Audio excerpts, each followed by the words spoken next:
Ya. Voy a presentarle esto, es un tema que hemos conversado alguna vez, em, sobre algunos principios básicos, en realidad, sobre catarata, digamos, subluxada. Algo comentamos la reunión anterior cuando hablamos del Dead Back Syndrome, pero esto es diferente. Acá hay una inestabilidad celular, digamos, sectorial o total bien importante. Acá son algunos videos, si es que se ven, no sé si se ven bien, espero que sí. Sobre algunos casos, digamos, cataratas duras, con diálisis, inestabilidad celular bien importante. Acá hay digamos, una dislocación casi total del cristalino, de la catarata. Em, acá tengo otro paciente, em, que es esta paciente que está acá. Se fijan que incluso los ojos ya están en exo y tiene estas cataratas enormes, enormes, que están prácticamente em, bailando. Están totalmente, incluso se logra ver ahí que está, digamos, en la cámara anterior, está sobre el plano del iris en este ojo. Em, Así que son casos que cuando uno les toca, si bien no son muy frecuentes, hay que tener una serie de herramientas para poder planificar el caso. Em, Sobre todo los residentes, no si están conectados, pero digamos hay que planificarlo desde antes, algo que siempre les comento. Em, Y bueno, como introducción, obviamente la idea de esto es que hay que diagnosticarlo, ojalá en el preoperatorio. Obviamente en el intraoperatorio uno se puede encontrar con sorpresas que no fueron visibles antes. Em, Obviamente hay una alta asociación a trauma, pero no en todos ellos. O sea, hay un porcentaje, digamos, casi un 20% que no tiene ningún antecedente de trauma. Em, de los traumas contusos, más o menos un tercio tiene subluxación de cristalino, y en general es porque hay compromiso celular, hay debilidad o ausencia, generalmente es por debilidad, o sea, todo el aparato celular es mucho más débil, y hay que tener harto cuidado en que la cirugía lo haga alguien que haya tenido experiencia en esto, que sea un cirujano, digamos, de catarata, que se pueda manejar en estos temas, porque la eventual complicación está ahí, está a un paso, es inminente. Por lo tanto, se debe tener cierta expertise en esto. Hay que preocuparse de tener varios elementos a manos, varios devices, varios insumos, ganchos de iris, ganchos de cápsula, anillos de tensión capsular, lentes diferentes, si es que uno piensa en los posibles planes que uno podría, digamos, eventualmente implantar un lente en diversas horas dependiendo del grado de compromiso que tenga en la cirugía. Y este es un caso, no sé, tiene audio Ricardo, por si se escucha muy fuerte, pero un caso que buscando para presentarlo encontré, lo presenté hace un buen tiempo, 2018, un buen tiempo, en Faco Extrema, y era un caso real que me tocó operar hace hartos años. Vieron que tiene una microesferofaquia, así se veía en el pre-op, es importante ver cómo se veía antes de la cirugía, que estaba sentado, y así se ve acostado. Se ven toda esa zona de diálisis bien inestable, ahí yo le estoy como golpeando un poquito, muy suave, para que vean cómo se mueve dentro del saco totalmente inestable, y comenzamos a hacer la cirugía. Hacemos un primer plano, que uno lo puede hacer con el mismo cuchillete, digamos 2.4 o con un 15, y seguimos bajo aire. Con Azultripán empezamos a hacer la Rex y fíjese que lo difícil que es hacer el rasgo inicial. Y eso es porque no hay contratracción, o sea, en el fondo no hay fuerza contraria hacia el rasgo de la Rexis. Entonces, cuando uno lo pincha y trata de hacer, hay que fijarse bien de ir en contra del lado que sí tiene tensión, para que me haga contratracción desde el otro lado y pueda hacer el rasgo inicial. Este es un microforceps para hacer Rexis. Se comienza a hacer la Rexis de forma antihoraria. Se utilizaron estos ganchos, que son ganchos capsulares, se fijan que son diferentes, son como más anchos en el extremo, más romos, no tienen ese un poquito de borde tan aguzado como los de iris, que también se podrían utilizar, pero no es lo ideal, porque eventualmente los de iris podrían, digamos, dañar la cápsula por como tiene un poco más de filo, por decirlo así, los bordes del gancho. La red es compleja porque uno ve todo el cristalino, aparte que esto es un cristalino no solo subluxado, sino que además es muy pequeño.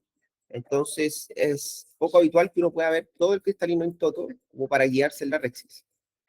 Como estuvimos, digamos, utilizando otros ganchos capsulares para poder llevar a cabo la FACO. Hicimos la FACO, se fijan, el núcleo es bien duro, la periferia no tanto. Eh, Terminamos la FACO, este era un paciente, digamos, que no tenía los recursos y le voy a explicar por qué, porque al final cuando uno llega, después de todas estas maniobras al final, estoy esperando las masas y ahí aparece un no tan buen amigo a través de esta zona de la diálisis que era súper extensa, va a aparecer, digamos, una mecha de vitrio. Entonces ahí la duda era qué hacer. Entonces ahí uno tiene como dos opciones, perdón, ahí uno tiene dos opciones, que sería, eh, digamos, continuar, que hubiese sido el plan inicial, y ahí continuar con el saco, uno podría haber puesto, digamos, algunos segmentos de AMET, más un anillo de tensión probablemente, y de esa forma fijar el saco, rescatarlo obviamente, y con eso implantar un lente. Sin embargo, los segmentos tienen un costo. En este caso, este paciente no se podía llevar a cabo ese tipo de cirugía por el costo principalmente. Así lo que hicimos fue, como les decía anteriormente, en el preoperatorio uno tiene varios planes. Probablemente algo que uno podría haber hecho mejor, quizá acá, es haber tamponado más con viscoelástico por la diálisis para tratar de tamponar más el vitrio y que no se viniera. Pero bueno, lo que hicimos finalmente fue hacer una vitrectomía por pars plana. En ese momento yo estaba operando con un retinólogo. Eh, Esta vitre, lo que hicimos fue hacer la vitrectomía, sacamos el saco finalmente, hicimos la vitrectomía anterior y implantamos un lente Artisan de afaquia, pero lo hicimos retropupilar. Ahí se ven un poquito las tomas en esta zona y acá, se fijan un poquito más de atrofia, o sea, el lente está por detrás del iris, y con el mismo vitrector hicimos esta iridotomía acá a superior. Así que el paciente quedó bastante bien. Esa era su refracción, digamos, en el pozo. Tenía un -1 con un -1 y la visión llegaba hasta 0,4, la agudeza visual mejor corregida. Así que ese era un caso, así termina el video, así era como estaba antes y así es como termina. Es un caso bien interesante porque me pareció bien ilustrativo, como para mostrar varios pasos de la cirugía. Em, Así que voy a comentarles un par de cosas de la revisión a partir de este caso. Cosas que uno debería tener en cuenta en el preoperatorio.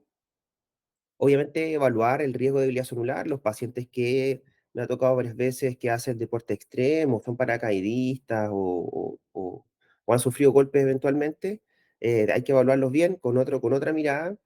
em, y obviamente que hay que tener estos pasos que les contaba, y que como les vimos en el video, a veces en el pabellón el grado de subluxación puede ser mayor, o sea, como que se nota más cuando está acostado, porque incluso se va en el otro eje, o sea, se va hacia posterior, algo que a veces en el examen sentado no es tan visible. Hay varias condiciones que producen esto, ya lo hemos hablado muchas veces: pseudoexfoliación, trauma, ojo con el trauma, preguntarlo dirigidamente. Obviamente condiciones como Marfan, ectopia lentis. Las cataratas hipermaduras también, recuerden que a mayor madurez de la catarata hay más estrés sonular y por lo tanto mayor debilidad. La alta miopía, como ya conversamos en la reunión anterior, post-vitrectomía, post-inyección intravítrea, trabeculoctomía también se percibe como un factor de riesgo, y la edad avanzada también.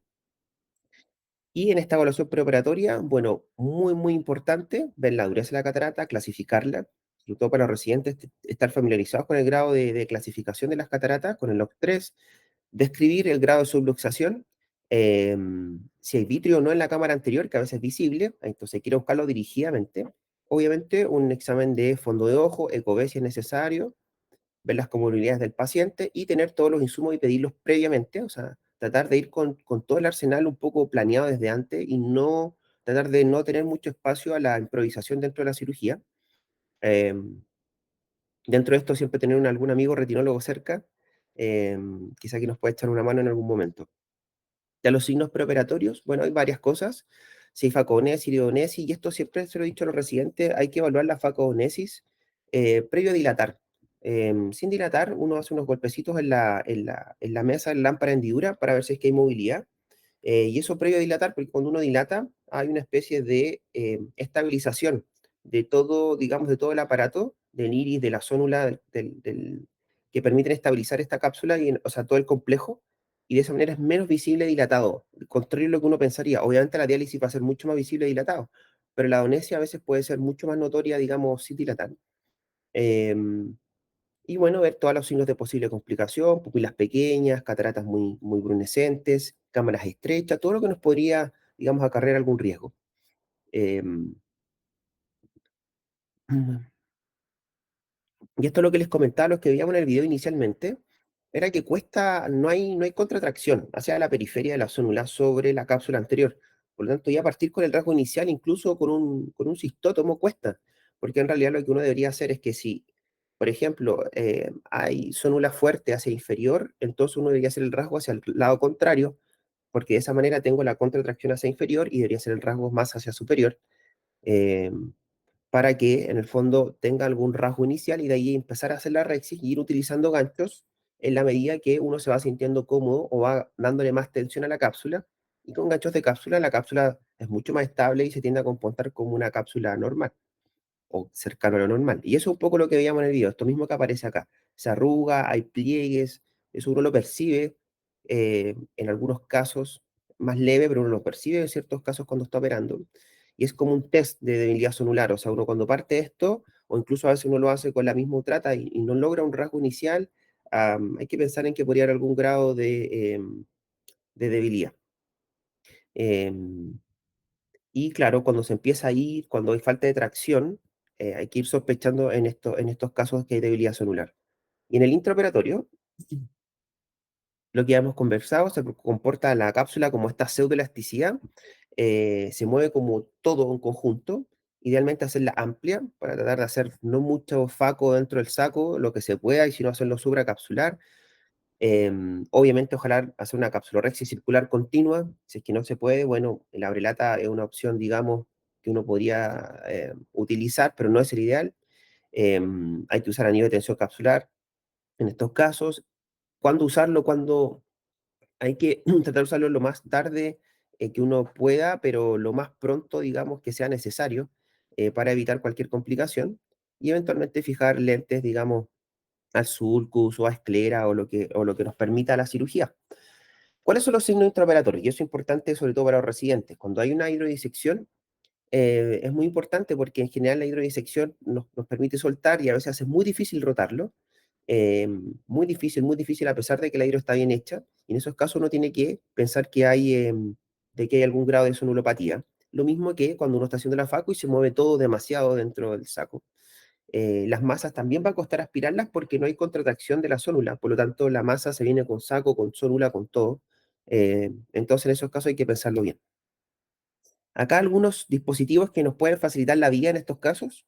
Eh, el anillo de tensión capsular lo tenemos, ahí en sus modalidades, digamos, vienen precargados o uno los puede, digamos, implantar sin precargar, con dos en general, o con una McPherson y con un Sinski, uno los puede introduciendo suavemente. En general yo prefiero manual, no con el precargado, pero puede ser de cualquier manera.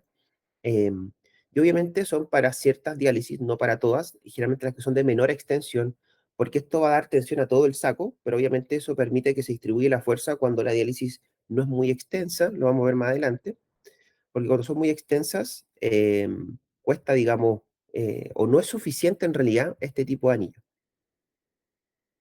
Hay de algunos diámetros diferentes, y viene precargado y así es como va saliendo. Entonces ahí uno lo puede agarrar con un Sinski, tomarlo y posicionarlo bien dentro del saco. Y esto es cómo funciona, ¿se fijan? O sea, en el fondo lo que hace es dar tensión a el saco de tal manera que sea más uniforme el cómo se distribuye la tensión a lo largo de todo el aparato sonular. Redistribuye esta tensión, la expande. Como dijimos anteriormente, si hay pseudoexfoliación u otra cosa, esto no va a impedir que esto se desplace o subluxe al largo tiempo, me refiero al lente con saco y todo, pero sí nos permite llevar una cirugía más cómoda porque hay más tensión. Así que no previene, pero el intraop nos hace las cosas más fáciles. Hay otra modificación a estos anillos, que son los anillos de Chioni, y la gracia que tienen es que tienen estas orejitas, estos eyelets, que nos permiten fijar. O sea, en el fondo uno puede, hay anillos que tienen una orejita, otros que tienen el otro lado y uno que tienen ambas, y eso nos permite utilizarlo cuando hay diálisis mayor a 4 horas, hay diálisis extensas, y tiene este dispositivo que nos permite desde acá anclarnos hacia la esclera, pasar una sutura, anclarlo a la esclera, y de esa manera tenemos tensión fuerte sobre el anillo que está dentro del saco, entonces nos da mucha más tensión que un anillo, digamos, simple como el que vimos anteriormente. ¿Y cuándo implantarlo? Bueno, cuando lo decíamos, va a depender mucho en qué momento de la cirugía estemos y cómo se sienta cada cirujano en la cirugía. Si uno lo pone muy, muy al inicio, cuesta un poco porque va a estar, uno no sabe bien los planos, se enganchan todas las masas en la periferia, pues cuesta un poco más sacarlas con un poco más de fuerza. Pero si estamos antes de partir la faco, claro, por otro lado, la faco se puede facilitar porque no hay tanto movimiento del núcleo dentro del saco. Así que, em, bueno, va a depender un poco de cómo nos veamos en la cirugía. Ahí tenemos segmentos de AMED u otros dispositivos que también nos podrían ayudar, que son estos que están acá, estos que se ven aquí, y este es un Choni con un solo eyelet. Entonces, cuando no implantar un anillo endocapsular, y eso igual es importante, cuando tenemos una rexis incompleta. Cuando la rexis de repente se nos fue porque había mucha pseudoelasticidad en la cápsula, se fue la rexis y no sabemos bien dónde se terminó, uno no está seguro o no se unió, entonces ahí no es buena idea usar un CTR. Si hay desgarros capsulares ni anteriores, ni menos si hay ruptura de cápsula posterior, tampoco, porque no tenemos, podemos hacer que estos desgarros se amplíen aún más porque vamos a otorgar tensión a toda la zónula, em, excepto cuando, claro, tenemos un punto de fijación a este saco más importante y ese punto de fijación se logra cuando uno lo fija a esclera, sea con un segmento AMED o con un anillo hecho ni modificado, que es el mismo principio. Y estos segmentos, digamos, proporcionan soporte a diálisis extensa. Si ustedes ven acá, ahí está justo, está tomando esta orejita, este eyelet, con un anillo, o sea, perdón, con un gancho. Y hay varias técnicas ahora que esto lo hacen con suturas, se puede hacer con un Prolen, se puede fijar esto acá, se puede hacer con Gorotex, y hay otra técnica que lo hacen con el mismo Iris Hook, con el mismo gancho de iris, y esto, digamos, lo dejan fijado a la esclera directamente. Hay varias técnicas que se han descrito con tal de facilitar esta maniobra, eh, que nos permita, digamos, tener un saco mucho más estable. Em, y claro, en este caso sí se pueden implantar si es que hay desgarros, porque acá no va a haber una distribución de las fuerzas, sino que es más bien focal y le da mucha más, digamos, fortaleza a este saco que está muy débil. Así que ahí está lo que les decía, el CTR, el tradicional, que hay varios diámetros, hay que recordarlo, hay varios diámetros. Generalmente tenemos la técnica, me parece que de los tres tipos, de Choni y segmentos de AMET también. Y lo que se recomienda es que uno debería elegir el anillo endocapsular según el largo axial, porque a mayor largo axial hay mayor, digamos, diámetro ecuatorial, y entonces acá es como uno debería elegir qué tipo de tamaño utilizar, si 12, 13, 14. En general usamos el de 13 milímetros, que es el que le da el promedio de casi todos. 12 y 14 sería para casos más extremos. em, Así que es lo que les decía, cuando implantar esto, entonces tan tarde como tú puedas y tan temprano como tú debas o necesites. Esa es como la frase que hay que recordar. Em, Así que en general se puede implantar, como les decía, precargado o con ayuda de una McPherson, un Sinski o dos Sinski se puede implantar, digamos, sin ocasionar mucho estrés sobre la zónula. Si ya es más de 3 horas la diálisis, aquí entonces uno puede utilizar estos anillos modificados de Choni, que tiene esta orejita para fijarlo. Se puede hacer lo que les decía, el Glued Capsular Hook. Hay otros dispositivos que están hechos para esto. em, y uno los puede fijar incluso a esclera, hacer un bolsillo, combinarlos, obviamente es una buena idea. Y bueno, si ya la diálisis es muy, muy extensa, em, ahí uno puede entrar a pensar en otro plan quirúrgico, y eso es remover la catarata, digamos, in toto, o sea, removerla completa, o sea, que sacarla como, digamos, como con su totalidad, con cápsula, con todo, o sea, moverla como un intra, como si fuera una catarata, digamos, intracapsular, luego hacer vitrectomía y implantar algún lente, digamos, de afaque al que uno prefiera, fijaba iris, fijaba esclera, em, así que ese sería como el aspecto más extremo, que de hecho no tengo el video acá, pero el otro ojo de esa paciente fue así, fue in toto porque realmente era digamos, una diálisis total. no había forma de poder llevarlo adelante.